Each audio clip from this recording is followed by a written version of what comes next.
Saturday was Holocaust Remembrance Day. It was recognized by the governor, the legislature, and the constitutional officers. Here to talk more about the day is Rabbi Shlomo Litvin, the chairman of the Kentucky Jewish Council.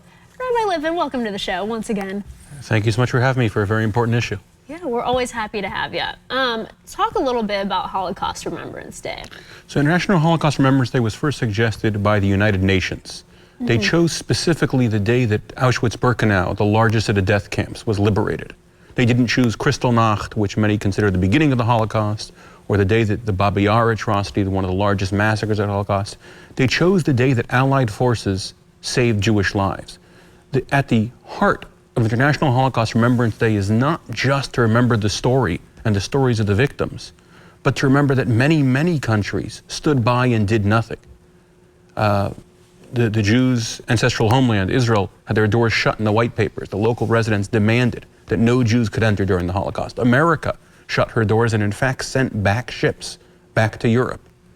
And many countries turned the other way.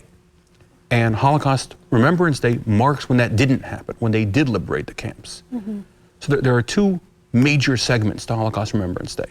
One is never forget, to acknowledge the stories, to keep those stories alive. And the second is never again, which is the far greater mandate.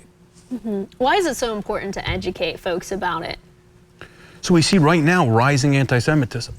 I had thought growing up, I was taught growing up, that when seeing atrocities against the Jewish people, turning a blind eye, as happened during the Holocaust, was the worst possible reaction. However, last year, on October 7th, when thousands of Jews were murdered, when children were brutalized, when women were brutalized, there were celebratory events that took place all across America and other countries in the world. In Louisville, where I grew up, in Lexington, where I now live, there were celebrations in the street praising the animals who rode in on windsurfers and murdered thousands of people. So it's incredibly important that we recognize that genocide can happen, that it has happened in not just in crazy places in the world. There was a war in industrialized nations. Germany was the most educated country in the world in the 1930s. It was the country of Ernst and Einstein and Klimt and Wagner. It was the both college-wise, I mean, it was the country of Nietzsche. It was the country, any one of these great minds that we talk about was probably educated in that time in Germany. Even many of the fathers of the American, as Oppenheimer sweeps the nation, they talk about how they went to Germany to start their education and how far ahead the Germans would be because it was the center of education. And education isn't enough to combat hate. The Lubavitcher Rebbe, Menachem Mendel Schneerson, who's the foremost Jewish leader of the modern era, was living in Germany when Hitler, Yamach Shemai, rose to power. And he said, everywhere around me, he was on a college campus, they were educated and they were chanting these hateful slogans. What we need is moral education. The education has to come from morals. Otherwise, there isn't this promise of never again. Never again means never again will we turn a blind eye. Never again will we allow slogans to be yelled without inspecting what those are. Never will we not show care as others are being harmed. And it's an incredibly important legacy, especially in the wake of October 7th. And, you know, feeding off of that, what is the goal of having a Holocaust survivor on campus? So to me, there is nothing more important in the education we do for the Holocaust than bringing a survivor to share testimony.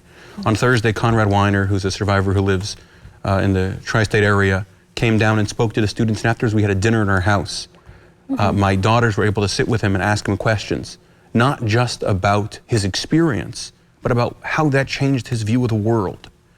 And to hear firsthand that this can happen, for too many people, especially as the Holocaust is taught more and more as a history lesson, which it is not, rather than a morality lesson, they don't understand how real it is. The powerfulness of the Diary of Anne Frank is it's one single person who you can identify with. You can hear her struggles, you can identify with her struggles, and you can be, oh, that could be me. When you have someone standing in front of you who was there, who saw the atrocities happen. When President Eisenhower, as general, entered the death camps, he immediately said, start taking pictures, because people are going to deny this.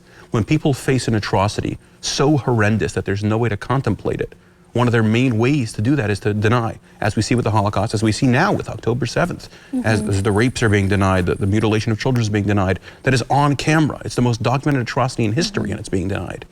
So to have students be able to look in the eye of a person who was there, I saw the camps, I saw the hate rising, I saw neighbors look the other way, I saw as it got step by step worse, and people didn't raise their voices.